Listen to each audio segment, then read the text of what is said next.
So I'm late again. I am late for tea. Like I've said up in the Take One podcast, if you guys, I don't know if y'all guys listen to that first and then listen to this or whatever, but yeah, it just, I have a lot going on in my life. I'm trying to put out my goal is to have certain videos out on certain days, and if I have like, videos to where I could put out, I could record ahead of time, put together, and then, just have it ready to ship out or whatever, then those I can literally put out every Monday or every Tuesday or whenever I want to put it out. But when it comes to wrestling, since I got a lot of stuff going on, 2 jobs, a child, and stuff like that, and then just trying to find time to watch certain things so I can do it and all this stuff, it's hard trying to find that time. And just this past weekend, it just didn't work out. Tried to put it out yesterday, but it didn't work out. But I'm here right now. I'm going to put this out anyway. From this time forward, I'm going to be trying to watch Raw and SmackDown throughout the week, whether it's in little increments and whatever. Raw, it's kind of hard because Raw is like 3 hours long. Like, I'll be watching it and just think like, oh, a lot of it that's passed. I'm like, okay, cool. I'm probably like halfway there. No, 20 minutes pass. I'm like, the fuck? It's that. Like, they really do need to trim Raw down. But I'm still trying to figure out a format of how I'm going to do this. So throughout the weeks, it's going to, like, ship or whatever. But I usually just been doing, the highlights, and the lowlights and stuff like that. So I'm basically just going to run down a lot of stuff. What I've been doing the past couple weeks is that I've run down every single thing that happened on Raw. I'm not going to do that. It's just simply too much to try and watch the whole show of Raw while I'm watching it, trying to do this, have to pause it and, do the notes. It's just too much. So I just wrote down just stuff that I liked, stuff that just stood out to me and all this stuff. I don't know if I'm going to have any highlights or lowlights, but as I'm going through this, it's going to be whatever. So basically the show starts off with Monday Night Raw of Kurt coming out with the whole roster and him basically apologizing to them and telling them that, like, he's sorry for letting that happen and that it's not going to happen again, and that, he, is going to, like, from this point forward, they're going to do something different. Just basically just apologizing, I guess you could say. And so Stephanie McMahon comes out. Now, this is a night of returns. This is the first of several returns to Monday Night Raw this Monday. So, I guess you could say it's, it's, I don't know, whatever. But anyway, I'm going to keep going. So, Stephanie McMahon comes out, and she does it way she does in, Stephanie McMahon fashion. She chews the soul out of anybody she's put in front of. If their name isn't Vince McMahon, then she chews their soul straight up out of them. And this was like no exception. She chews the hell out of Kurt, basically telling him that, it's because of him that this happened, and that like, this have a 25-year-long history of Monday Night Raw, and it took 25 years to build up, and it comes crumbling down, which was over an exaggeration.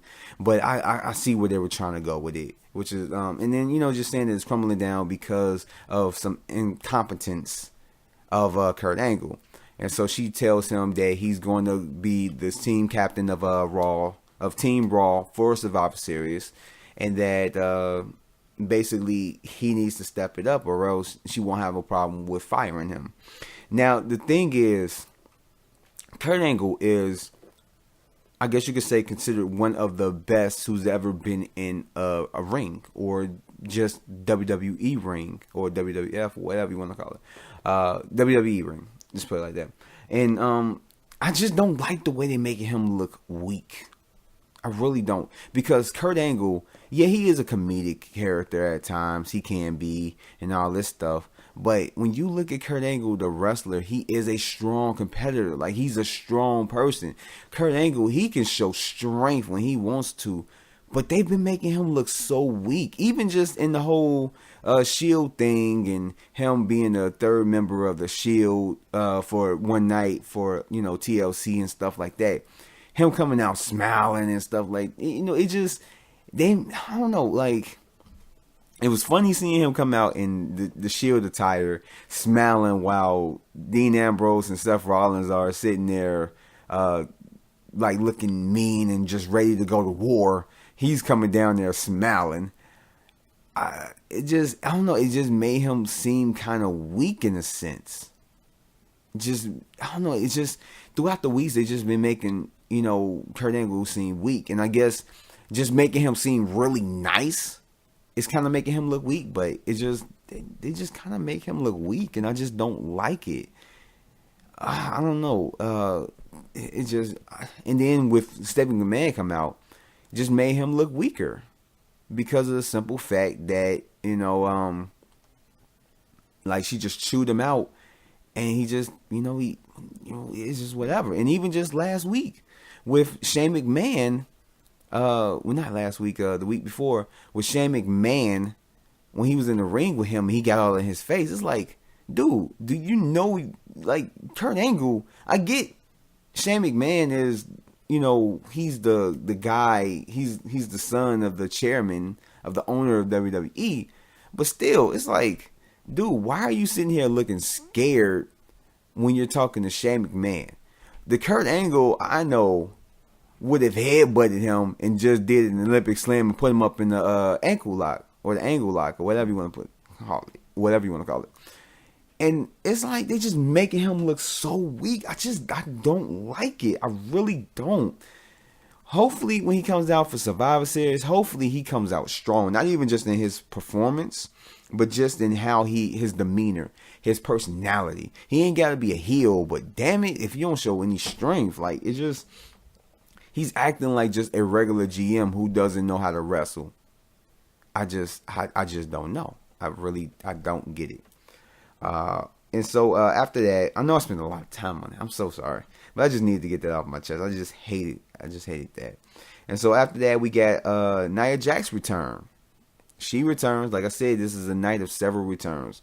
So Nia Jax returns, and she has a match with Bayley in which she is jobbed out. Not Nia Jax, but Bayley, which I don't get. Which, matter of fact, going from here on in, how I say that anytime that Sasha is on there, it's a plus. Oh my gosh. It's just her being on the show is just a plus. Even Alexa Bliss is just a plus. Bayley, it's a plus. I don't care what they're doing with her. Bayley is a sight to look at. She is so sexy. She might not be like the best looking girl in the company. Well, she's not ugly though. She's really not. But she does have a nice little body on her. Oh my gosh. But in any case, so Bayley is a plus. And so, yeah, I just don't know why they jobbed Bayley out to Nia Jax. I guess to make Nia Jax look strong, but yeah, I don't know. But this what it was is that Nia Jax was told that she was going to be, that basically she was the first pick to be a part of Team Raw for the women's match, for the women's 5-on-5 tag match or whatever, or elimination tag match. So it's going to be Alicia Fox right now and Nia Jax to be a part of that team. And after that, we have another return. Samoa Joe comes out literally before they can even leave out the I ain't gonna say the arena, but leave from the ring area. Samoa Joe's music hits and he starts to come out, in which he has a match, and basically he comes out and he talks down the crowd. Like he comes out and everybody's behind him. You hear about like Joe, and all that stuff in the crowd, and he just talks down the crowd. He tells them that like they don't really care about him, and that while he was out, no one like tried to reach out to him and tell him, that he. I don't know. Put it like this, it didn't make any sense.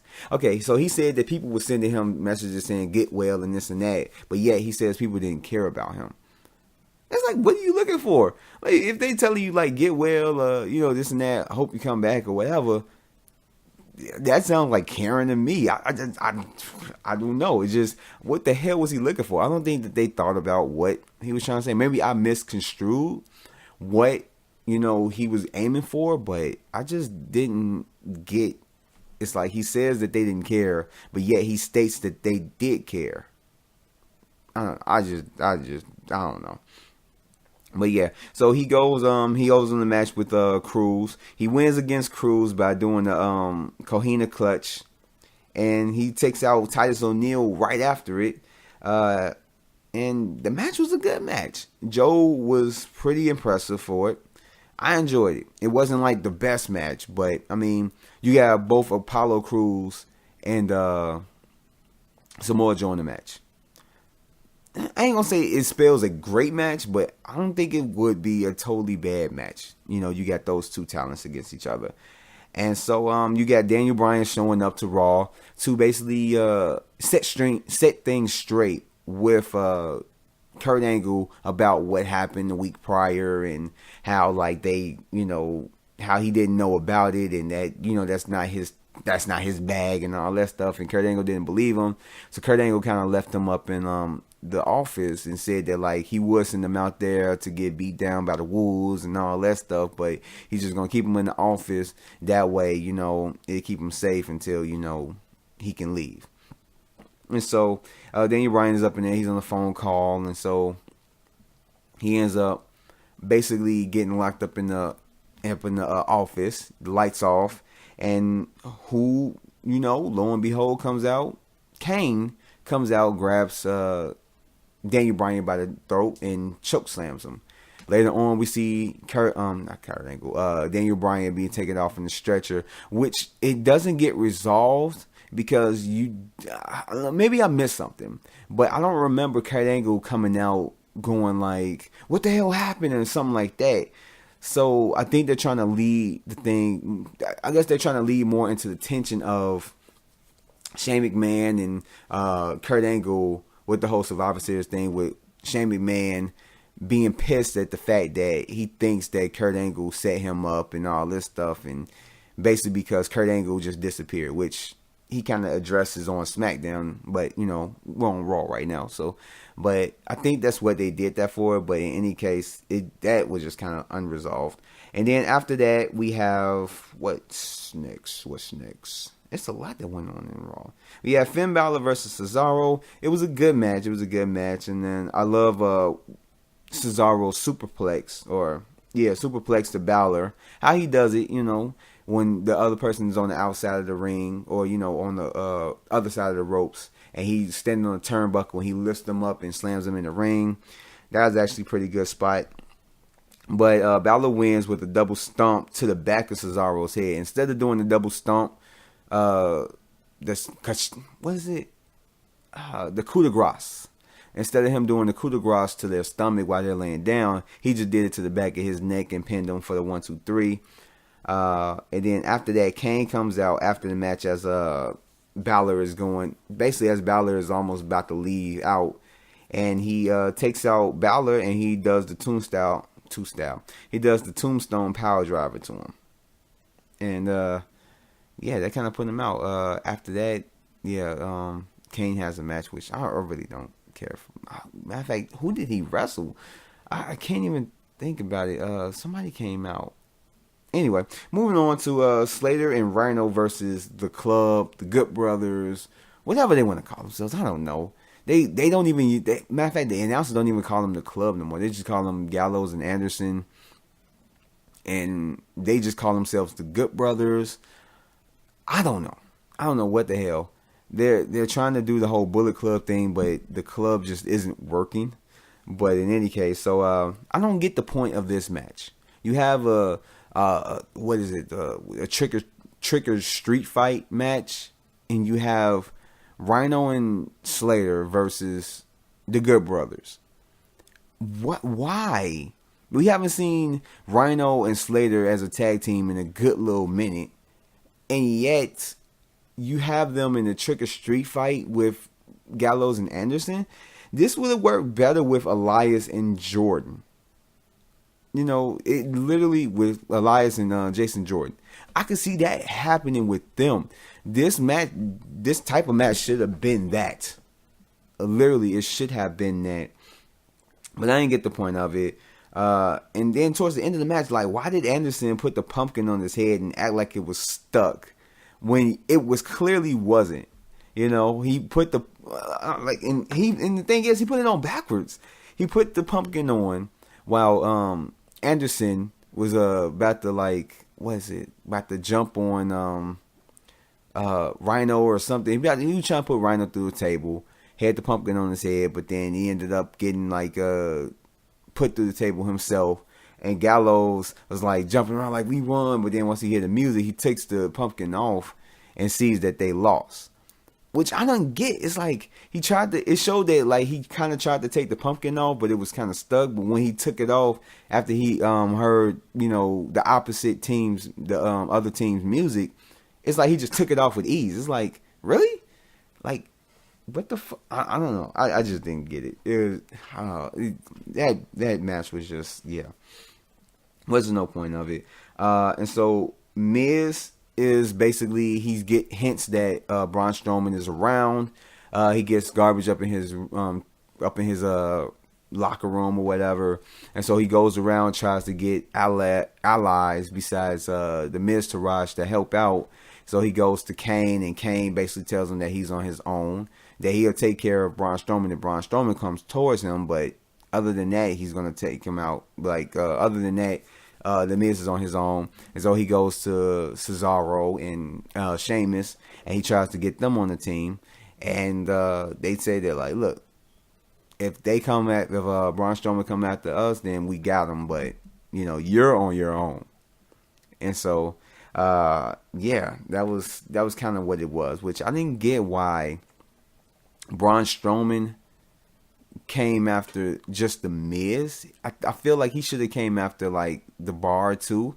They should at least have something to where the bar was laid out, and you didn't see it, but they were just laid out, and it was because of Strowman. And then after that, Kane was laid out, and it was because of Strowman. And then after that, showed him coming after the Miz. But it was just But in any case, after that we got a walk with Elias, which is always fun, especially just the way he interacts with the crowd is hilarious. And then they come out, tussle for a bit. Jason Jordan smashes Elias' guitar because of the week prior, Elias smashing the guitar over Jason Jordan's head, or kind of his head, but it hit his arm or whatever. But in any case, so that was that. And then after that we got Drew Galloway. Well, Drew, how do you pronounce his last name? Drew Gulak. God damn it, I had it in my head. Oh my gosh, Drew Gulak. How you? Gulak. There we go. I don't know why I spaced on that. I don't know why. But we have Drew Gulak. Drew Gulak. I gotta think about that. Okay. So we have Drew Gulak and and Enzo come out. And Enzo, he got his voice back because he comes out, he does the realest guy in the room and all that stuff. He does his whole catchphrase. And Gulak basically is he's talking for him or whatever. And Drew Gulak is a white boy. Now, I wasn't too familiar with Drew Gulak, but I'm enjoying his character. I really am. This dude is making me laugh from when he first did the I haven't seen his PowerPoint presentation, but from I think it was like the week prior when he came out with the Zo Train and he was talking for Enzo. That was funny. And this week, literally out of this whole show, it made me laugh out loud. I'm sitting here choking and laughing, and I wasn't even eating anything or drinking anything. It's funny as hell because I kind of guessed that he was going to spell soft the right way instead of how Enzo spelled it, SAWFT. And he spells it the right way.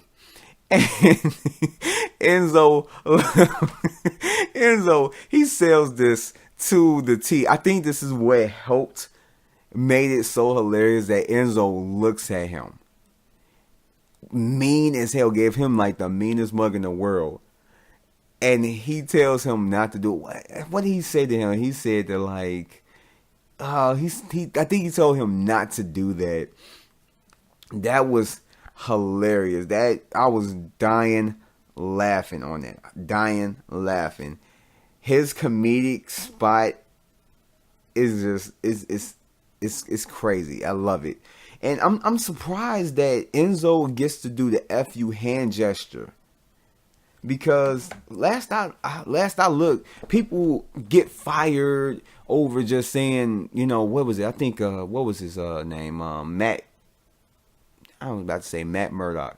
Gosh, damn, it was the kid that had the sex tape with Paige, who was the Raw GM at one point. Damn, why am I spacing out on people's names? I think it was like Maddox something. I don't know, but it was like I think he got fired because he called the crowd pricks. Pricks. If you don't know what it means, it really isn't a big word. Prick. Just stuff like that. But Enzo goes around, does the FU gesture to the crowd. I don't think he did it this week, but I know he did it last week. He does it to, the other wrestlers and all this stuff. Because who came out? I believe Callisto came out. I forgot. Whatever. It's kind of like a lot of forgettable things that happen on Raw. I mean, forgive me if you care. If you don't, you understand. But, so he does the FU gesture. And it's like, is that okay? Because under I thought stuff like that wasn't okay. But in any case, I guess it is because this is the second week in a row that he's done that. And they just allow it. Next after that, we have Alexa Bliss. Oh, yeah. Like I said, she is a plus. She is a plus. So Alexa Bliss has a match with Mickie James because she got on Kurt's bad side earlier. And basically suggested that Mickie James get let go and all this stuff. And so Kurt snapped and said that, like, look, you're going to have to defend your title against Mickie James. So this is where we get this match. Mickie James, she loses again. And she loses clean. Alexa Bliss wins clean. Like, it's nothing like it wasn't nothing like that happened to where it's like a cheap win or anything like that. She actually wins with a hard right. This is the first time I've seen this. I don't know if she's done it before, but she gets a hard right in on Mickie and knocks her out for the 1, 2, 3. And yeah, I mean that's kind of what it was. And then after that, we got Strowman comes back, which this is a good thing, but it's a bad thing. It was a bad thing because I hated the way that they filmed it. The whole different camera angles and making it seem like a lower production of, what is it, Lucha Underground. It really didn't look right. You have all these different angles from outside the limousine to inside the limousine, to showing Braun Strowman coming up slowly. This isn't a movie. This is WWE. This is wrestling. I mean, I guess this may make some people happy. Some people might be entertained by it, but me, I'm just like, nah. They should have just shot it regular. Just shot it regular. They could have did without the dump truck. They should have just had the dump truck right there. Just basically, when they went out and saw like the limousine with the like limo driver like knocked out on the floor, and just saw the dump truck right there in front of the limousine with like all the trash laid out on top of it. That would have been better. And then have Braun Strowman come out from like around the dump truck and then chase them down. I could see that, but yeah, nah. So he lays out the Miz to Roz. and he does 5 power slams. Once he basically chases them to the ring, and so he does 5 running power slams to Axel, with the last one being through the announcer's table. And this was kind of a crazy show. That was actually one of the best things about Braun Strowman coming back, besides Braun Strowman actually coming back. So this show was actually a pretty decent show. I liked it. You know, it wasn't bad. It wasn't horrible. It wasn't like the greatest, but at the same time, it was good. He had a lot going on this side, more than what SmackDown had going on. And it's more of because Raw is a longer show, so it has more time to have more good things or bad things, however the night turns out to happen. But, you know, it is what it is. And then basically, we got the return of Bo Dallas, which I didn't mention. My bad. He's part of, because I did say the Miz Taraj. So, I mean, as you could say, there's still Miz and Axel, but Bo Dallas is back. We got Nia Jax back. We got some more Joe back. We got Stephanie McMahon came back. We got JoJo. She came back. And Braun Strowman. We still have no Roman Reigns, nor no Bray Wyatt, but still those people coming back shows that, like, you know, we should be expecting Braun Strowman. Well, not Braun Strowman. Bray Wyatt and Roman Reigns back anytime. Maybe tonight. I haven't watched Raw right now at the point of me recording this, but it might be tonight. It may be next week, and maybe the week after that. Who knows? But in any case, so I'll give this show an 8. It was good. Like I said, it wasn't the best, but I mean, I found some enjoyment out of it. I did. So let me run through SmackDown, which I don't really have too much to say about SmackDown anyway. Because like I said, it's a shorter show. Plus, SmackDown just ain't really had too much going on. But some of the things that happened up in there that was of note was Shane McMahon has an opening promo, and he says that they're going to get revenge on Raw for what happened to Daniel Bryan and all that stuff. So he's on it, and he puts himself into the match for Survivor Series. So that's one thing to look forward to. So at this point, it's just going to be, as of right now, it's going to be Shane McMahon and Randy Orton on the Survivor Series team. And so they're going to have a match later on with Kevin Owens versus Shinsuke Nakamura. The winner of that match is going to be on Team SmackDown Live. And so added to that match with Shane McMahon and Randy Orton to the SmackDown team, Bobby Roode, he wins his match with Dolph Ziggler, which is a 2 out of 3 falls match. And he is going to join them on Team SmackDown.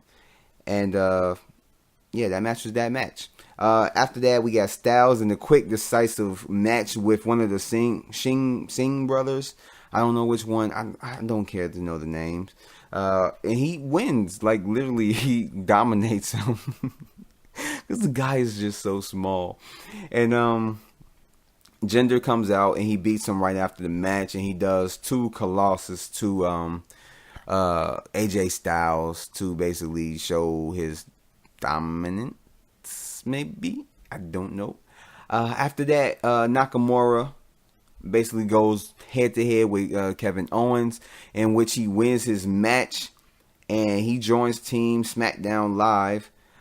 Basically, so now it's Shane McMahon, Randy Orton, and Shinsuke Nakamura on Team SmackDown, which is, they have room for one more person, which when you look at it, I don't know.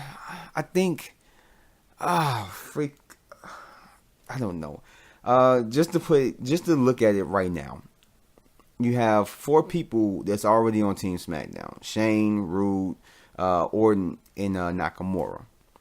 Compared to the people that's already been named to be on Team Raw, which is Angle and Strowman. Okay. You can say that Angle ain't as strong as, you know, he used to be. He's getting older and stuff like that. He's not the Angle of old. But in a sense, they have more potential for, you know, a good Raw team than SmackDown does. I wouldn't have put Roode on there. I would say Kevin Owens needs to be on Team SmackDown. But with the storyline they're going with, I don't know.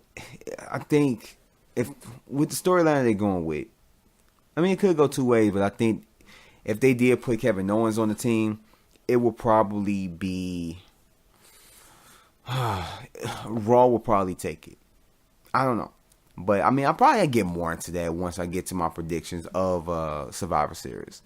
But if he ends up finding himself on the team. But in any case, yeah, Raw has more potential for bigger names to be on it. Like, literally, if you... I mean, well, the bar is already up in the match. Miz is already up in the match.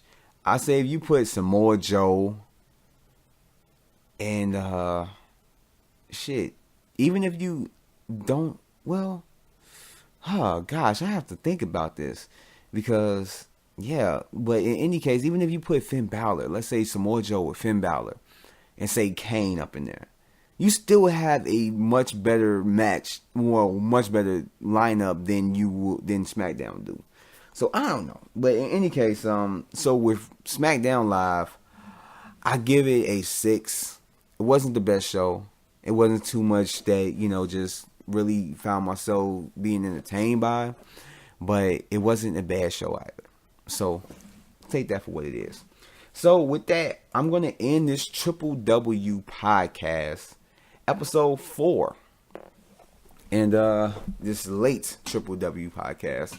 Like I said, I'm going to try to push this out the week of, so you will get another episode of the Triple W podcast sometime this week, of talking about Raw and SmackDown of this week. So yeah, that is what it is, and I'm gonna end it right there. If you like this video, go ahead and hit the thumbs up and subscribe, turn your notifications, that way you'll get notified for anything that appears on this channel, and check out everything else if you like movies, shows, and stuff like that. I haven't got too many show reviews up, but I'm going to be doing that. But if you enjoy movies or this and that, check out the you're listening to the Triple W podcast, but listen to the Take One podcast and watch my other movie review videos and stuff like that.